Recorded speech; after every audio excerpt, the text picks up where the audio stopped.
I just recognized something was off in our family. I couldn't articulate what it was, but I typically would go into this self-preservation of being very quiet because I didn't want to stir up certain things that or trigger people in my family. Thank you, everybody.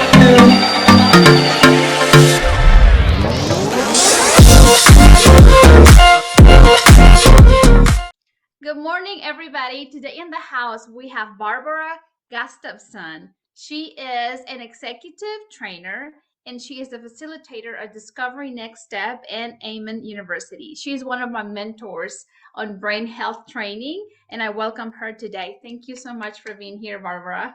Oh, Paola, it's a joy to be here with you. So please share with us a little bit about your background and how you're bettering the world with brain health, education. Wow.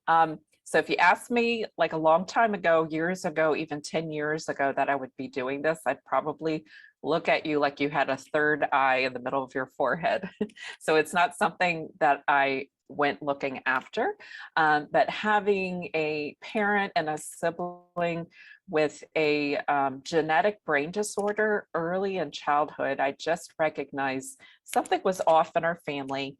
I couldn't articulate what it was, but I typically would go into this self-preservation of being very quiet because I didn't want to stir up certain things that or trigger people in my family. And now looking back and realizing what they've had, Huntington's disease, there's a number of issues, but brain health issues is probably one of the most prevalent because it can affect all your brain cells and brain nerves and alter your behavior, how you view the world. So I would say early on, even in elementary school, I was very quiet and withdrawn. And I became very fearful of just stirring up things.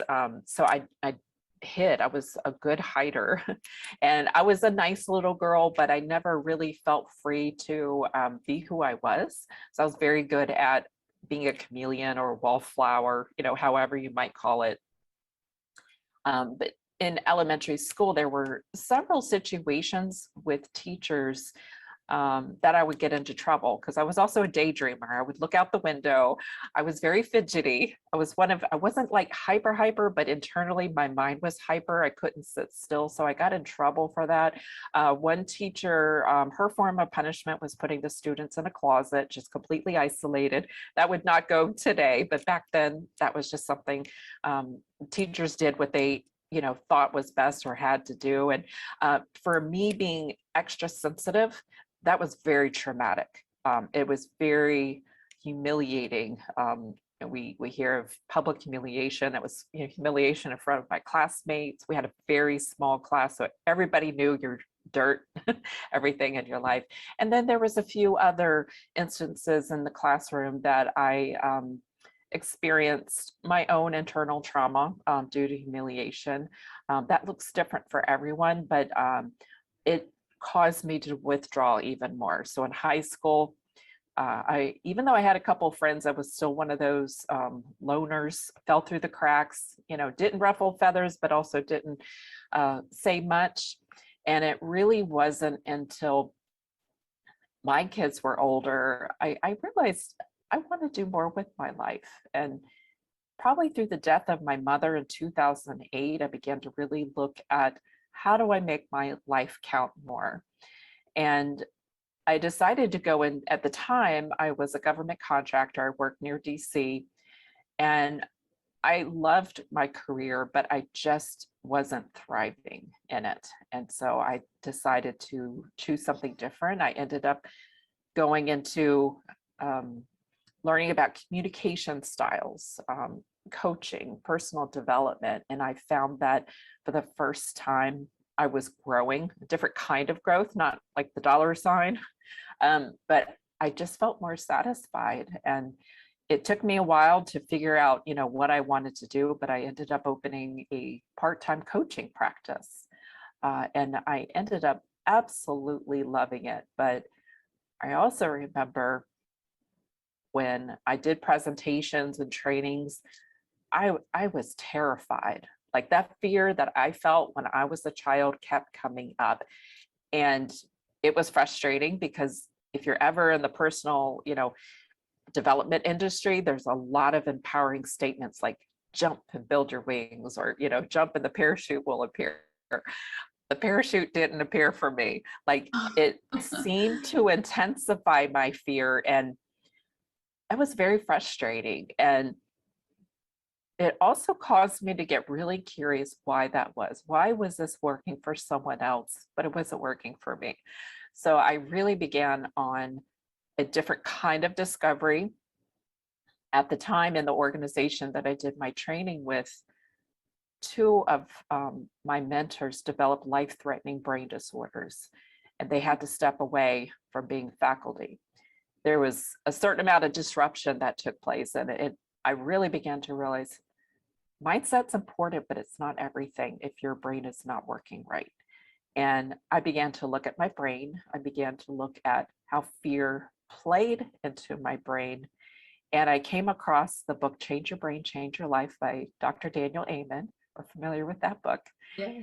And just some of the things that he talked about, the symptoms I was having, it just really struck a different kind of chord with me. And I realized, wow, this gives me hopes because there are some things that I can do now to help myself. And I decided to get my brain scanned because I wanted to alleviate certain things, just see what was going on underneath the hood, of the car. And while there was some things, 3 mild injuries that were uncovered, it also gave me compassion for myself, realizing why learning was such a struggle for me in school, why fear and some of that trauma was hijacking my ability to think clearly, make decisions, or even just be present in my life, and why I was experiencing at the time intense brain fog.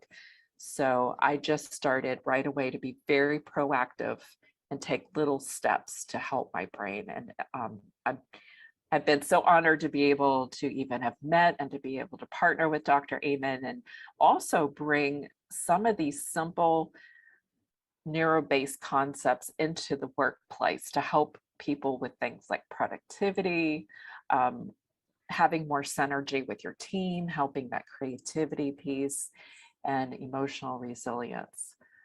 So that's kind of my story in a nutshell.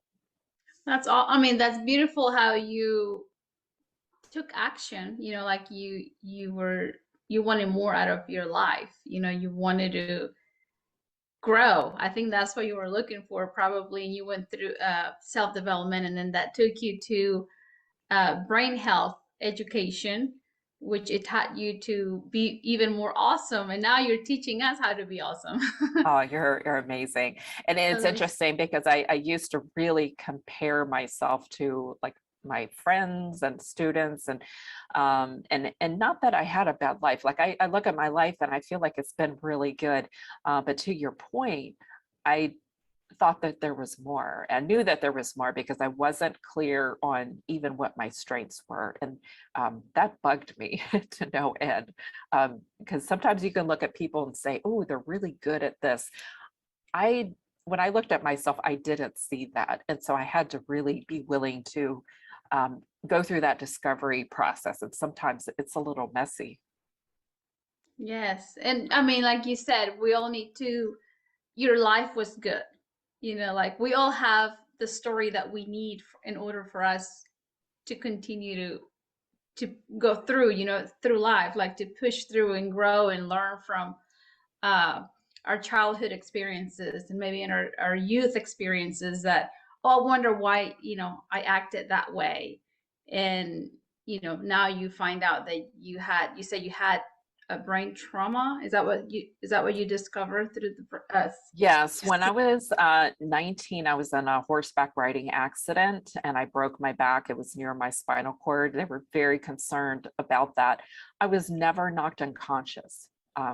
Yet years later, I found out, through SPEC imaging and through also symptoms getting worse, that I had trauma to the back of my head. And I remember when I went back to school, I was in my freshman year of college, I wasn't the same. I couldn't concentrate. I had this terrible ringing in my ears, immense brain fog, but I never connected it to that accident. Like, it makes perfect sense to me now. My parents, my friends didn't connect it, but I even remember being really disengaged in my relationships. So it makes sense now. And then the other two things in childhood, things that you wonder, who did that mess me up? So I was actually relieved that it wasn't something that I imagined, that these were real things that I was experiencing. Again, my life was good, but it was also impacting my ability to do more, and also be in school. I love to learn, but I was really struggling with memory issues, working memory, and comprehension. And to know that there was an answer of why that was it was a relief for me. Yeah, you said like you had more compassion for yourself, like you understood, like why you couldn't learn as fast as you wanted to, which, that's good. That is Yes. those answers that we get, right? Mhm. From like you got it from scanning your brain, and sometimes we get it through coaching or training that you're like, oh, that's why. And then you go back and then you have a beautiful breakthrough and you're like, okay, now that's why. And then you get to love yourself and have more compassion. So Absolutely. beautiful. Yes. So could you please explain to us what are the main components of brain health? What do our audience need to like look for? Yes. So it's interesting about the brain, and the brain, if you think about it, when people start talking about it, they get overwhelmed easily. The brain is this, it's like the most complex organ in the universe, they say.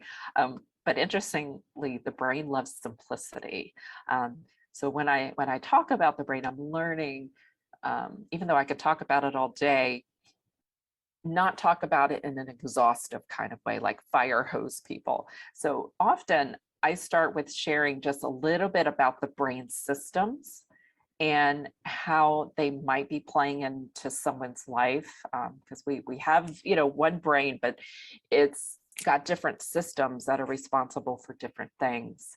And often most people don't think about the role the brain plays in everything they do, the learning, the relationships, their hopes and dreams, their purpose, their mindset. But thinking of it as, it's the house that, our relationships, our mind lives in. And we don't exclude the mindset, like that is so important for brain health. But what we're doing is we're also bringing brain into the equation. So that's the first thing I tell people. We think that we can see our skin, our body, we know about our heart, but often people don't think about the brain, even though it runs just about everything in the world. So thinking about how it plays into our business, the business role. So I'll just kind of briefly share some of the systems. And so if you think about the limbic system, so that's the emotional part of your brain. So think about, are you happy generally? Not every moment, but are you generally happy, or do you find yourself often at a place where you're really low consistently? So that's the part of the brain that controls the emotions. And there's a lot that's happening behind the scenes. And often when that's too active, too much activated, it can really override what's happening in this part of the brain, your executive functioning. And then the basal ganglia.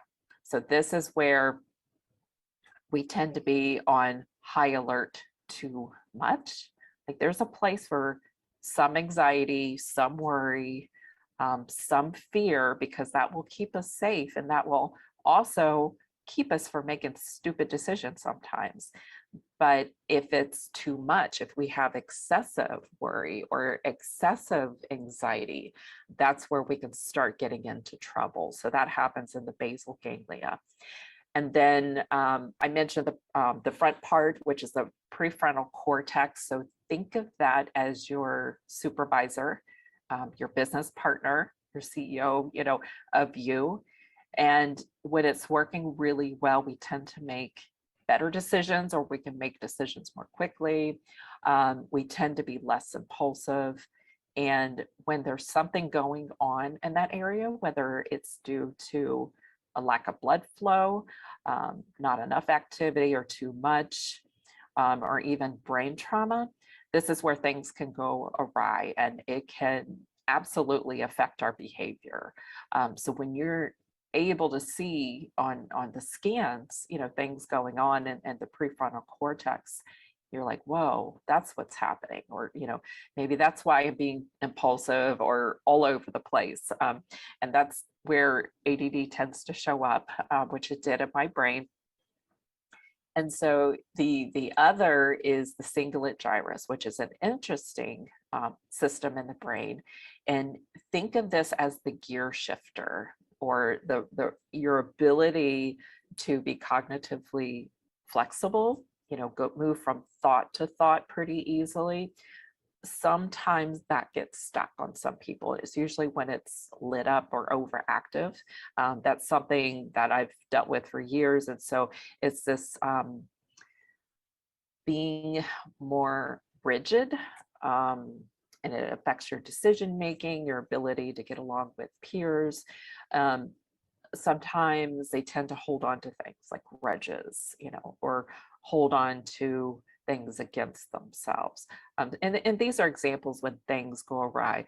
But those are just the systems, the main key systems that you think of when people are either struggling, in some of those areas, or working really well. Because our goal, especially with aiming clinics, is to get these more balanced with each other, and they all work differently.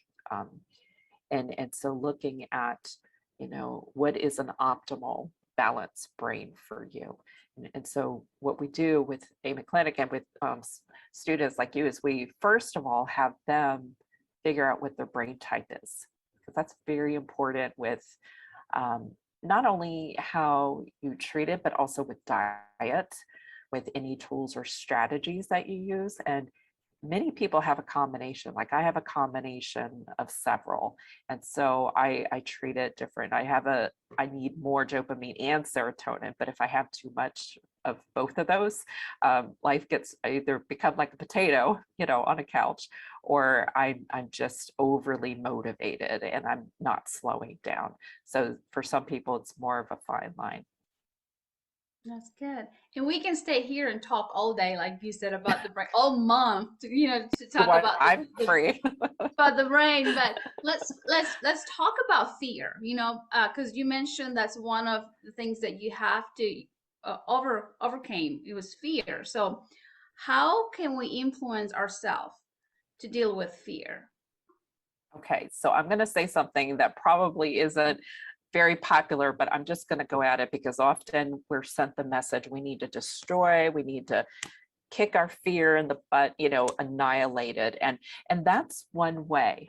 That just didn't work for me. In fact, the more I focused on fighting it, it grew, it intensified it. So the way I work through fear is I befriend it. And I know that seems strange, befriending something that has wreaked havoc on your life, like it has mine. And not to say befriending like fear is a good friend, because it's not. But fear has also become one of my greatest teachers about myself. I've learned that fear is not who I am. And many of the fears that I had, I picked up from my parents, especially my mother. She came from a generation, she was a sharecropper in the South, and her mom was a single mom. She was number 13.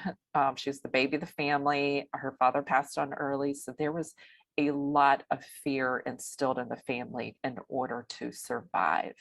And even though she came through that and she was one of the greatest influences on my life, she still had debilitating fears herself. And I picked that up from her at a very early age. Fear of the water, fear of, she also had fear of speaking, which a lot of people do. But just recognizing that it can teach us so much about ourselves if we're willing to view it that way, because most people tend to either run from it, which I've done, or fight it head on. Again, nothing wrong with that. It just didn't work for me. So starting to get curious, being really curious and asking myself different questions helped me begin the process of working through those fears and overcoming it. And one of the things that I've realized is words sometimes trigger people. And when they think, when you say overcome fear or overcome anxiety means you don't have it anymore, that's not true. I don't believe that to be true. You can overcome something and still have it part of your life. But what happens is you start saying, you know, okay, I fear, I see you. In fact, I give my fear a name. This is how it works. I'll listen to you right now, or I'm choosing to put you in a corner. I'll revisit you when I can, but this is how it's going to work. So I've created these little conversations in my head that have been not just a helpful dialogue, but very healing of certain traumas that have taken place. That's beautiful. You remind me of, I don't know if you read some of the work from Brené Brown. And she says that when she is in the arena, when she's about to speak publicly, she saves 3 seats for the critics because they will always show up. Oh, wow. So it just reminds me, I was like, you know, it's there. You know what I mean? Like the critics are there, or our fear is there. You know that, you know, just be aware that it's there, but learn how to talk to it and manage it. So I love it. Yes. Whereas like I hear you, I see you, you know, but I'm not, you know, like I'm choosing courage, you know, that type of, that's how I would use that strategy, you know, where it's like, I feel you, I see you, but I'm not choosing to go with you right now. I'm stepping out of my comfort zone and I'm going to have this interview with Barbara. Because, you know, sometimes fear visits us and tries to stop us sometimes from growing or from showing up. Yes. So I'll share with you one of the conversations I've had. So if let's say you've had an annoying person in your life, or you're trying to concentrate on something, but you keep getting interrupted, and the more you ignore it, the louder that voice gets. That's how fear shows with me. So if I've tried to push it under a rug or completely ignore it, the fear actually gets bigger for me. But what I've done is taken the analogy of the elephant in the room. Let's say you have a group of people, a team working together, and there's this invisible thing that needs to be addressed. Like everybody knows what's going on, but nobody will talk about it. And so it creates this tension, this growing tension. But if you call that out, like if somebody says, okay, let's just deal with what's going on, it's like the tension starts going down. And the interesting thing is when we name what our fear is, when we call the elephant out in our own head, our amygdala, the activity starts going down, like our brain immediately starts to calm, even while that fear is still there. So often when I'm in that state of fear, I'll let myself feel it, because often it's the feeling of the fear that I'm more afraid of than the thing itself. I'll just recognize, okay, this is all these chemicals racing through my body because of either a story I've told myself, or something triggered me from my past. And once it's calmed down a little bit, I'll just name it. Oh, there you are. There you are. You're back. You know, okay, let's go from here. Wow. Are you able to speak publicly? Like, I mean, you're talking to me. To me, it's kind of like you're talking publicly. So the interesting thing is, I remember, have you seen that movie Runaway Bride? Yes. It's okay, Julia Roberts. Okay, it's like every time she gets to the altar, she at the last minute runs. I've done that 3 times, literally run from the stage, twice in high school and then once in college. Like I was in this moment, you know, I had to do a speech, and I froze and then I fled. Like one time I remember running and hiding under a desk. It was so, and the thing is, I remember telling myself in college, I will never speak again. Like I'll just never do this. Number one lesson learned, never say never. And so when I began coaching and training, I realized if I really want to do this and make the impact, I'm going to learn to have to deal with this or work through the fear. And I'll tell you now, it's taken a lot of hard work. Like it started off really, really rough. And I've learned to honor that journey because it's become part of the story. I've embraced speaking. I will tell you, I don't love the experience of getting up on stages because I still don't like all eyes on me, but I feel so passionate about what I'm speaking about. I feel I have a responsibility at this point in my life to do whatever it takes. So I've embraced speaking. There's times that I actually enjoy it, like what you and I are doing today. It's like having a cup of coffee with someone, and I absolutely love it. I found that I have a certain speaking style. I don't have to come across as being the super charismatic, hypey person. That's just not me. I want to be like this bold, strong cup of coffee that draws in the right people. Not everybody likes coffee. A lot of people do, but I would rather create the energy that's more authentic and have the right people drawn to me. Yes, that is beautiful. So yes. Yeah, sometimes we just create an image of someone we admire and we think we have to follow every single step, but it's you just learn what the best that works for you, right? And Yes. within your authenticity. So, yes, I mean, I appreciate you being here and having overcame all those struggles because now I get to learn from you, and it's like you bring a lot of information and you always deliver it, with your heart. So I'm glad you're you overcame your fear of speaking. Mm. What has been the biggest challenge as a leader? Yes. I would say my biggest challenge is really has been being comfortable in my own skin because I came from a place of very little confidence. I think we all have confidence. Like if we didn't have confidence, we wouldn't get out of the house or tie our shoes or get in the car.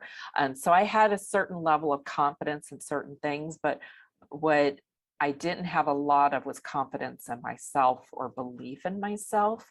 And I feel like that alone has been one of my greatest struggles because if we don't believe in who we are, the value we bring, you can believe in what you're doing, but if you don't believe in yourself, that's going to impact your ability to lead and influence people. And I remember being very aware of that and also judging myself for that. Like, you need to believe in yourself more. You should do this and this.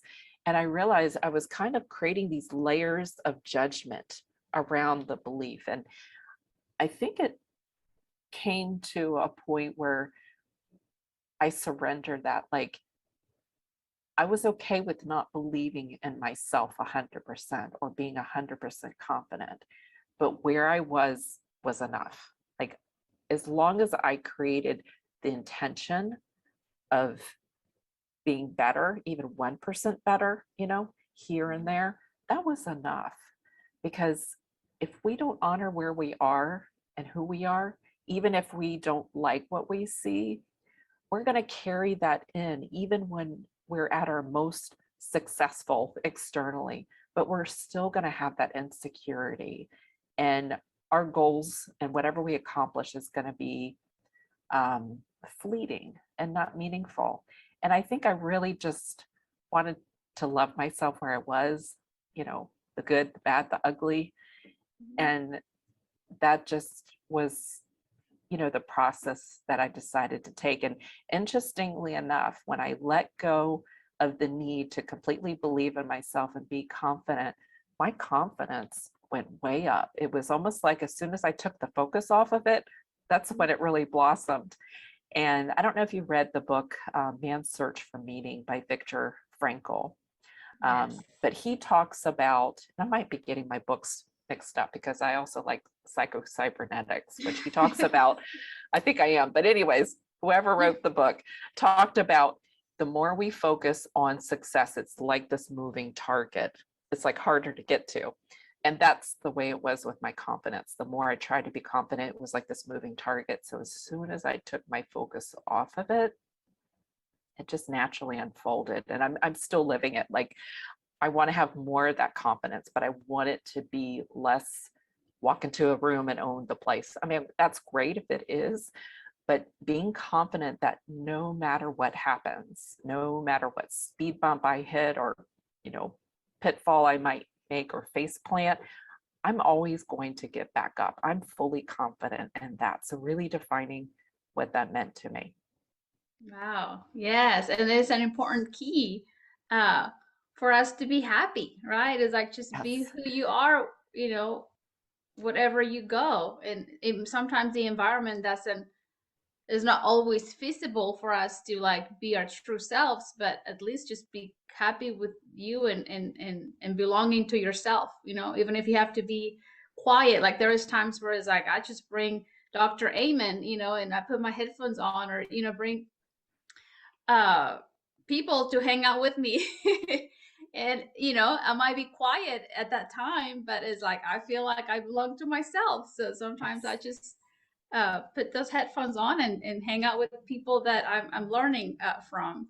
So that is beautiful how uh, you discover that side and you practice it, because I mean we love you. Aw. uh, uh, so going back to I had a question and then it's like I forgot it, but it'll come back. It'll come back. So where can we find you? If there is anybody here in our audience that wants to learn more about you and your coaching style, where can we find you?